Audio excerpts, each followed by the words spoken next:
ನಮಸ್ತೆ ಫ್ರೆಂಡ್ಸ್, ವಿಪಾಕಶಾಲೆ ಚಾನೆಲ್ಗೆ ತಮಗೆಲ್ಲರಿಗೂ ಸ್ವಾಗತ. ನಾನಿವತ್ತು ಶಂಕರಪೋಳೆ ರೆಸಿಪಿನ ಮಾಡಿ ತೋರಿಸ್ತಾ ಇದ್ದೀನಿ. ಸಂಜೆ ಟೀ ಟೈಮ್ನಲ್ಲಿ ಅಥವಾ ಹಬ್ಬದ ಟೈಮ್ನಲ್ಲಿ ಮಾಡುವಂತಹ ಈ ಶಂಕರಪೋಳೆ ರೆಸಿಪಿನ ಯಾವ ರೀತಿ ಮಾಡೋದಂತ ನೋಡ್ಕೊಂಬರೋಣ ಬನ್ನಿ. ಮೊದಲು ಒಂದು ಬೌಲ್ ತೊಗೊಂಡಿದ್ದೀನಿ. ಅದಕ್ಕೆ 10 ಟೇಬಲ್ ಸ್ಪೂನ್ ಆಗುವಷ್ಟು ಸಕ್ಕರೆನ ಹಾಕ್ಕೊಳ್ತಾ ಇದ್ದೀನಿ. ಸಕ್ಕರೆ ಕರಗಿಸೋಕಂತೇಳಿ ಇಟ್ಕೊಂಡೆ ನೀರು ಹಾಕ್ಕೊಳ್ತಾ ಇದ್ದೀನಿ. ಇವಾಗ ಚೆನ್ನಾಗಿ ಇದನ್ನು ಕಲಿಸ್ಕೊಳ್ಬೇಕು. ಸಕ್ಕರೆ ಕರಗೋ ತನಕನೂ ಚೆನ್ನಾಗಿ ಕಲಿಸ್ಕೊಳ್ಳೋಣ. ನೋಡಿ, ಇವಾಗ ಸಕ್ಕರೆ ಕರಗಿದೆ, ತೋರಿಸ್ತಾ ಇದ್ದೀನಿ ನೋಡಿ. ಇದನ್ನ ಇವಾಗ ಪಕ್ಕಕ್ಕೆ ಇಟ್ಕೊಳ್ಳೋಣ. ಈಗ ಒಂದು ಮಿಕ್ಸಿಂಗ್ ಬೌಲ್ನ ತೊಗೊಂಡಿದ್ದೀನಿ. ಅದಕ್ಕೆ ಅರ್ಧ kg ಆಗುವಷ್ಟು ಮೈದಾ ಹಿಟ್ಟನ್ನ ಹಾಕ್ಕೊಳ್ತಾ ಇದ್ದೀನಿ. ಮೈದಾ ಹಿಟ್ಟು ಗಟ್ಟಿ ಆಗುತ್ತೆ ಅಂತ ತಿಳ್ಕೊಂಡ್ರೆ ಒಂದು ಸ್ವಲ್ಪ ಇದಕ್ಕೆ ಗೋಧಿ ಹಿಟ್ಟು ಬೇಕಿದ್ರೂ ಮಿಕ್ಸ್ ಮಾಡ್ಕೊಬೋದು. ನಾನು ಗೋಧಿ ಹಿಟ್ಟು ಮಿಕ್ಸ್ ಮಾಡಿಲ್ಲ, ಬರೀ ಮೈದಾ ಹಿಟ್ಟು ಮಾತ್ರ ತೊಗೊಂಡಿದ್ದೀನಿ. ಈಗ ಇದಕ್ಕೆ 1/4 ಟೀ ಸ್ಪೂನ್ ಆಗುವಷ್ಟು ಪುಡಿ ಉಪ್ಪನ್ನ ಹಾಕ್ಕೊಳ್ತಾ ಇದ್ದೀನಿ. 1/4 ಟೀ ಸ್ಪೂನ್ ಆಗುವಷ್ಟು ಬೇಕಿಂಗ್ ಪೌಡ್ರನ್ನ ಹಾಕ್ಕೊಳ್ತಾ ಇದ್ದೀನಿ. ಇದಿಷ್ಟು ಇವಾಗ ಚೆನ್ನಾಗಿ ಮಿಕ್ಸ್ ಮಾಡ್ಕೊಳ್ಬೇಕು ಹಿಟ್ಟಿನಲ್ಲಿ. ಉಪ್ಪು ಸ್ವಲ್ಪನೇ ಹಾಕ್ಕೊಳ್ತಾ ಇರೋದು, ಜಾಸ್ತಿ ಏನು ಹಾಕ್ಕೊಳ್ತಾ ಇಲ್ಲ. ಹಾಕಿಲ್ಲ ಅಂದ್ರೂ ತೊಂದರೆ ಇಲ್ಲ. ಸ್ವೀಟ್ ಆಗಿರೋದ್ರಿಂದ ಸ್ವಲ್ಪ ಉಪ್ಪನ್ನ ಹಾಕ್ಕೊಳ್ತಾ ಇದ್ದೀನಿ, ಸ್ವೀಟು ಬ್ಯಾಲೆನ್ಸ್ ಆಗುತ್ತೆ ಅಂತ ತಿಳ್ಕೊಂಡು. ಸಕ್ಕರೆ ನೀರನ್ನ ಹಾಕ್ಕೊಳ್ತಾ ಇದ್ದೀನಿ. ಸಕ್ಕರೆ ನೀರಲ್ಲಿ ಕರಗಿಸಿಟ್ಟಿದ್ನಲ್ಲ, ಅದನ್ನು ಹಿಟ್ಟಿಗೆ ಹಾಕ್ಕೊಂಡು ಚೆನ್ನಾಗಿ ಸ್ಪೂನ್ನಲ್ಲೇ ಕಲಿಸ್ಕೊಳ್ತಾ ಇದ್ದೀನಿ. ಹಿಟ್ಟು ಕಲಸೋತಿಗೆ ಹಾಲು ಬೇಕಿದ್ರೂ ಕಾಸ್ಕೊಂಡು ಆರಿದ್ರ ಮೇಲೆ ಹಾಕ್ಕೊಳ್ಬೋದು ಒಂದು ಸ್ವಲ್ಪ.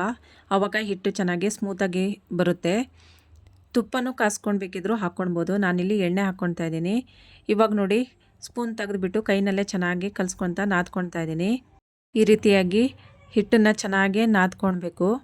ಈಗ ಇದಕ್ಕೆ 2 ಸ್ಪೂನ್ ಆಗುವಷ್ಟು ಎಣ್ಣೆನ ಹಾಕ್ಕೊಂಡು ಚೆನ್ನಾಗಿ ಹಿಟ್ಟನ್ನು ಕಲಿಸ್ಕೊಳ್ತಾ ಇದ್ದೀನಿ. ಡಿಸೆಂಬರ್ ತಿಂಗಳು ಬಂತು ಅಂತ ಹೇಳಿದರೆ ಕ್ರಿಸ್ಮಸ್ ಸಡಗರ.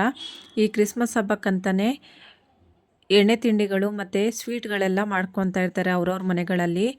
ಅದರಲ್ಲೂ ಕ್ರಿಸ್ಮಸ್ ಹಬ್ಬ ಆಚರಣೆ ಮಾಡೋ ಮನೆಗಳಲ್ಲಿ ಈ ಶಂಕರಪೋಳೆ ರೆಸಿಪಿ ಅಂತೂ ಇದ್ದೇ ಇರುತ್ತೆ ಸ್ಪೆಷಲ್ಲಾಗಿ. ಈಗ ನೋಡಿ, ಹಿಟ್ಟೆಲ್ಲ ನಾದ್ಕೊಂಡಿದ್ದಾಗಿದೆ ನೋಡಿ, ಈ ಥರ ಮೆತ್ತಗಾಗಿದೆ.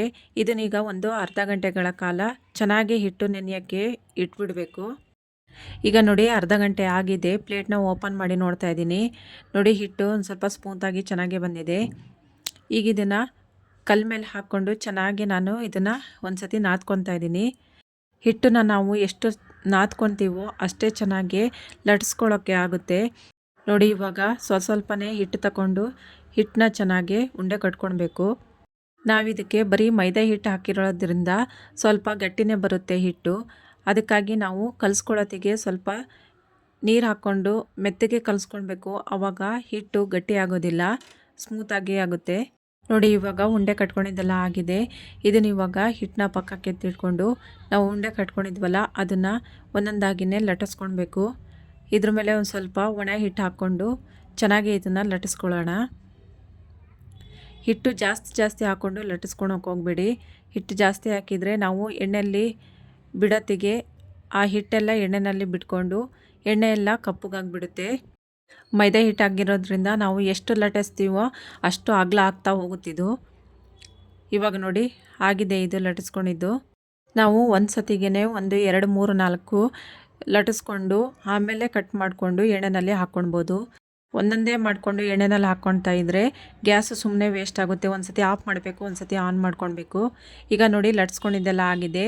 ಒಂದು ಚಾಕು ಅಥವಾ ಕಟರ್ ತಗೊಂಡು ಕಟ್ ಮಾಡ್ಕೊಳ್ಬೋದು. ನೋಡಿ, ನಾನು ಕಟರ್ ತಗೊಂಡು ಕಟ್ ಮಾಡ್ಕೊತಾ ಇದ್ದೀನಿ. ಈ ರೀತಿಯಾಗಿ ಅದ್ರ ಸೈಡ್ ಎಡ್ಜೆಲ್ಲ ತೆಗೆದುಬಿಡಿ. ಈ ರೀತಿಯಾಗಿ ಒಂದೊಂದಾಗಿನೇ ನೀವು ಒಂದೊಂದು ಪೀಸ್ ಆಗಿನೂ ಕಟ್ ಮಾಡ್ಕೊಳ್ಬೋದು. ಕಟರ್ನಲ್ಲಿ ಒಂದೇ ಸತಿ ಕಟ್ ಮಾಡೋಕ್ಕೆ ಹೋದರೆ ಅದು ಅಂಟ್ಕೊಳುತ್ತೆ, ಇಲ್ಲ ಅಂತ ಹೇಳಿದ್ರೆ ಜೊತೆಯಲ್ಲಿ ಚಾಕುನಲ್ಲೇ ಬಂದುಬಿಡುತ್ತೆ. ಈಗ ನೋಡಿ, ಕಟರ್ನಲ್ಲಿ ಕಟ್ ಮಾಡಿ ತೋರಿಸಿದ್ನಲ್ವ, ಎಲ್ಲ ಪ್ಲೇಟ್ನಲ್ಲೇ ಹಾಕ್ಕೊಂಡಿದ್ದೀನಿ. ಇವಾಗ ನಾನು ಚಾಕುನಲ್ಲಿ ಕಟ್ ಮಾಡಿ ತೋರಿಸ್ತಾ ಇದ್ದೀನಿ. ಈ ರೀತಿಯಾಗಿ ಚಾಕುನಲ್ಲಾದ್ರೂ ಕಟ್ ಮಾಡ್ಕೊಳ್ಬೋದು. ಎಲ್ಲರ ಮನೆಯಲ್ಲೂ ಕಟರ್ ಇರೋದಿಲ್ಲ, ಹಾಗಾಗಿ ಚಾಕುನಲ್ಲೂ ಮಾಡಿ ತೋರಿಸಿದ್ದೀನಿ ನೋಡಿ. ಇವಾಗ ಇದನ್ನು ಒಂದೊಂದೇ ಎಲ್ಲದನ್ನೂ ಒಂದು ಪ್ಲೇಟ್ನಲ್ಲಿ ಹಾಕ್ಕೊಂಡು ಎತ್ತಿಟ್ಕೊಂಡಿದ್ದೀನಿ. ಈಗ ಎಣ್ಣೆನೂ ಚೆನ್ನಾಗಿ ಕಾದಿದೆ. ಈಗ ಎಲ್ಲವೂ ಒಂದೊಂದಾಗಿನೇ ಎಣ್ಣೆಯಲ್ಲಿ ಬಿಟ್ಕೊಳ್ಬೇಕು. ಎಣ್ಣೆ ಒಂದು ಸತಿ ಕಾದ್ರ ಮೇಲೆ ಸ್ಲೋನಲ್ಲಿ ಇಟ್ಕೊಳ್ಳಿ. ಹೈ ಫ್ಲೇಮ್ನಲ್ಲಿ ಇಟ್ಕೊಂಡು ಬೇಯಿಸೋಕೆ ಹೋಗಬೇಡಿ. ಹೈ ಫ್ಲೇಮ್ನಲ್ಲಿ ಇಟ್ಟರೆ ಬೇಗ ಕೆಂಪಗಾಗಿಬಿಡುತ್ತೆ, ಒಳಗಡೆ ಬೆಂದಿರೋದಿಲ್ಲ, ಹಿಟ್ಟಿಟ್ಟು ಹಾಗೆ ಇರುತ್ತೆ. ಅದಕ್ಕಾಗಿ ನಾವು ಲಟ್ಸೋತಿಗೂ ಒಂದು ಸ್ವಲ್ಪ ತೆಳುವಾಗಿ ಲಟ್ಸ್ಕೊಳ್ಬೇಕು. ತೆಳುವಾಗಿ ಲಟ್ಸ್ಕೊಂಡ್ರೆ ಚೆನ್ನಾಗಿ ಒಳಗಡೆ ಬೇಯುತ್ತೆ ಮತ್ತು ಉಬ್ಬುತ್ತೆ ಚೆನ್ನಾಗಿ. ಇಲ್ಲ ಅಂತೇಳಿದರೆ ಹಿಟ್ಟಿಟ್ಟು ಒಳಗಡೆ ಅದೇ ಥರನೇ ಇರುತ್ತೆ. ನಾವು ತಿನ್ನೋತಿಗೂ ಬಾಯಿಗೆ ಹಿಟ್ಟಿಟ್ಟು ಸಿಗುತ್ತೆ.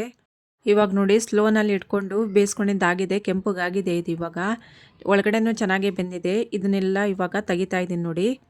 ಇದೇ ರೀತಿಯಾಗಿ ಎಲ್ಲವೂ ಉಳಿದಿರೋದನ್ನ ಎಲ್ಲದನ್ನ ನಾನು ಎಣ್ಣೆಯಲ್ಲಿ ಕರ್ಕೊಂಡಿದ್ದಾಗಿದೆ. ಈಗ ಸ್ವೀಟ್ ಆಗಿರುವಂತಹ ರುಚಿಯಾಗಿರುವಂತಹ ಶಂಕರಪೋಳೆ ರೆಡಿಯಾಗಿದೆ. ನೋಡಿದ್ರಲ್ವಾ ಫ್ರೆಂಡ್ಸ್, ಈ ರೀತಿಯಾಗಿ ನಿಮ್ಮನೆಯಲ್ಲೂ ನೀವು ಒಂದ್ಸತಿ ಟ್ರೈ ಮಾಡಿ ನೋಡಿ ಫ್ರೆಂಡ್ಸ್. ಇಷ್ಟ ಆದರೆ ಲೈಕ್ ಮಾಡಿ, ಶೇರ್ ಮಾಡಿ, ಸಬ್ಸ್ಕ್ರೈಬ್ ಮಾಡಿ friends. Thank you for watching.